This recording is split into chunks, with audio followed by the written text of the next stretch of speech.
Hello दोस्तों, I hope you are doing good. आप अच्छे होंगे, स्वस्थ होंगे, तंदुरुस्त होंगे। आप देख रहे हैं मेडिको दोस्त और मैं हूं आपका दोस्त कंसुल।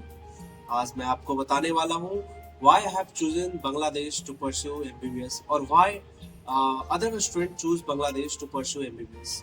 सो बिना देर किए हुए शुरू करते हैं। नंबर 1 पे है अफोर्डेबल एजुकेशन। सो अगर बात करो अफोर्डेबल एजुकेशन की, तो बांग्लादेश का लो ट्यूशन फी है, यानी अराउंड 35,000 यूएसडी से 45,000 यूएसडी के बीच में है। और बाकी देश में भी तो कम है, जैसे रसिया हो गया या फिर फिलीपींस हो गया या फिर आप यूक्रेन ले लो तो वहाँ भी कम है, किर्गिस्तान वहाँ भी कम है। तो बांग्लादेशी क्यों? लेकिन आप कॉस्ट ऑफ लिविंग भूल रहे हो। कॉस्ट ऑफ लिविंग भी मैटर करता है। तो बांग्लादेश में जो कॉस्ट ऑफ लिविंग है वो भी लो है, बाकी कंट्री के कंपैरिजन में यहाँ का जो कॉस्ट ऑफ लिविंग लो है। साथ ही साथ बांग्लादेश का जो ट्रैवलिंग कॉस्ट है वो लो है। साथ ही साथ बांग्लादेश में बाकी सब कॉलेजेस में जो एक्सपेंसेस है वो लेस होता है, यानी आपको कम एक्सपेंसेस लगता है। फ्री चेकअप होता है, मेडिसिन और जो टेस्ट है एक्सरे वगैरह, सीबीसी वगैरह, वो सब पे आपको डिस्काउंट मिलता है। नंबर 2 पे आता है लैंग्वेज एडवांटेज। हाँ, बांग्लादेश में जो है बंगाली बोला जाता है और ये बंगाली जो है सिमिलर है संस्कृत, हिंदी या नेपाली से। आप इजिली इसको समझ सकते हो, ये ऑलमोस्ट मिलता जुलता है। इसका जो लेटर भी है ऑलमोस्ट मिलता जुलता है संस्कृत और हिंदी और नेपाली से। सो आप आसानी से इसको बोल सकते हो, समझ सकते हो। साथ ही साथ अगर मैं हम लोग दूसरे कंट्री की देखें तो दूसरे कंट्री में जो होता है रसियन या चाइनीज वगैरह या फिलिपिनो वगैरह यूज किया जाता है, तो वहां पर जो होता है थोड़ा प्रॉब्लम आता है वो सीखने में, समझने में। नंबर 3 पे आता है global recognition of the degree. इसका जो डिग्री है वो ग्लोबली एक्सेप्टेड है। ये जो है NMC, WHO, international medical education directory और general medical council of UK से एक्सेप्टेड है, यानी आप यहाँ से डिग्री लेने के बाद दुनिया के किसी भी कोने में जा सकते हो।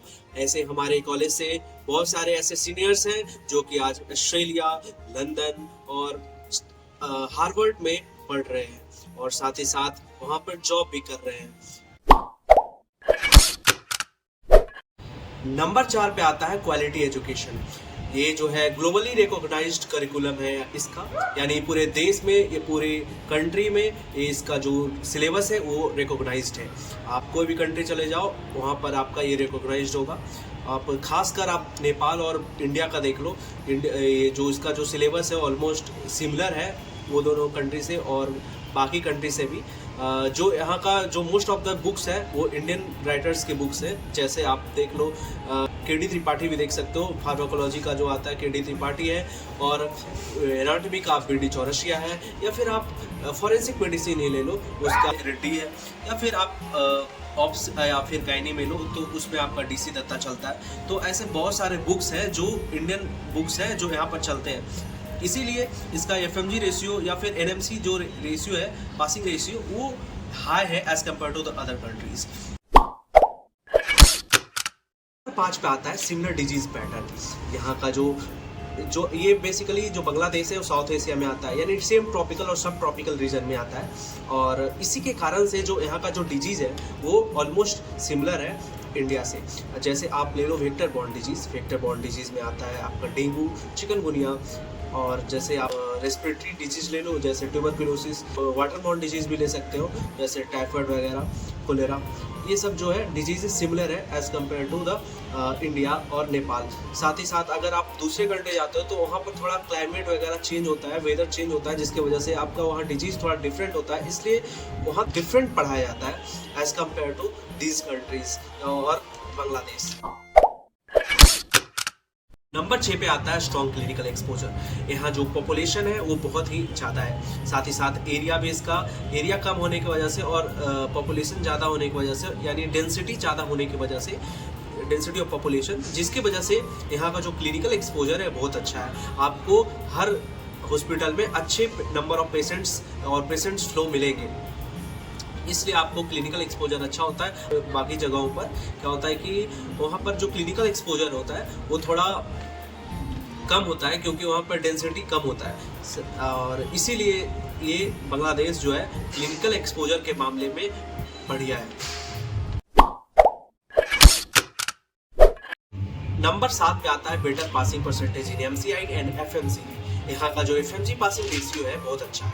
उसका बहुत सारे कारण है, बट मेन कारण यहाँ का एग्जाम पैटर्न है। यहाँ का जो एग्जाम होता है रेगुलर होता है, यानी आपको कोई टॉपिक आज पढ़ा गया तो कल उसका वाइवा ले लिया जाएगा, और साथ ही साथ आपको वाइवा क्लियर करना होगा, तब जाकर आपको कार्ड एग्जाम में बैठाएगा। अगर आप कार्ड एग्जाम में बैठते हो, उसके बाद अगर सारे पास कर लेते हो कार्ड एग्जाम, तो आपको टर्म एग्जाम में बैठाया जाएगा, और अगर आप टर्म एग्जाम में पास कर लेते हो तब जाकर आपको असेसमेंट देना होगा, तब जाकर आपको प्रॉप में एलिजिबल करेगा, यानी प्रोफेशनल एग्जाम फाइनल जो एग्जाम होता है उसमें आपको एलिजिबल करेगा। बेसिकली यहाँ पर जो होता है 4 प्रोफेशनल एग्जाम होते हैं, तो उस 4 प्रोफेशनल एग्जाम के लिए आपको बैठना होता है, पास करना होता है, तब जाकर एफएमजी रेशियो अच्छा आता है।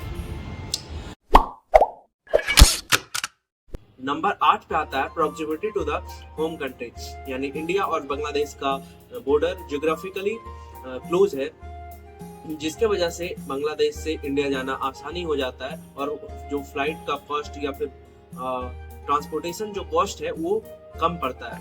बांग्लादेश से नेपाल का जो कॉस्ट है वो भी बहुत ही कम है।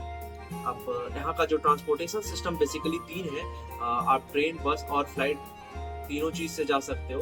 तीनों है जो बहुत ही कॉस्ट इफेक्टिव है, आप आसानी से अफोर्ड कर पाओगे।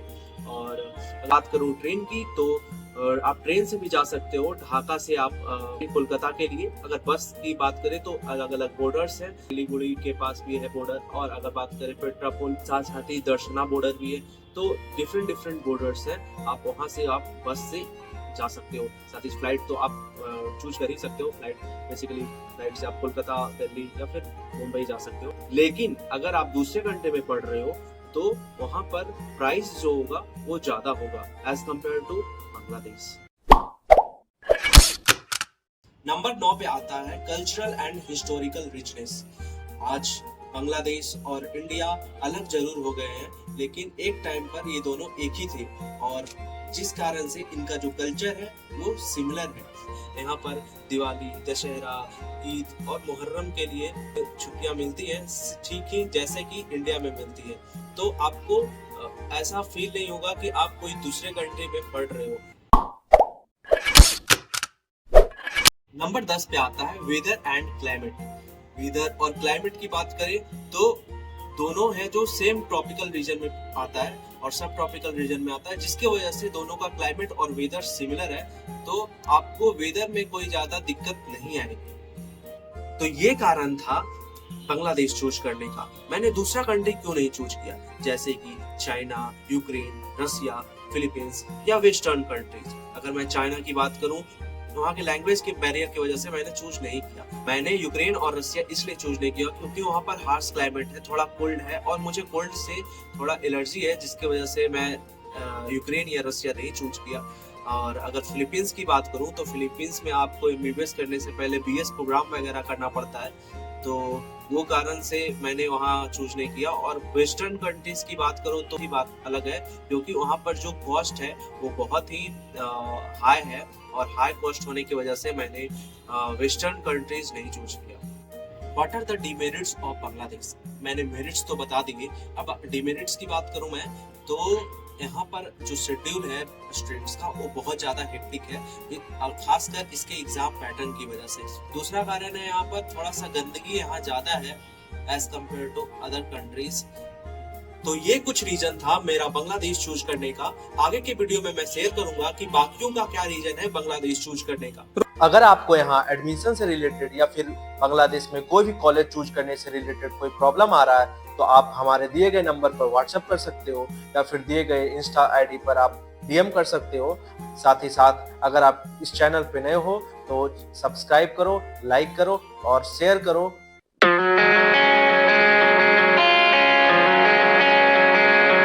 Give you my jacket, think I'm the perfect guy, barely know you, but all that's on my mind is the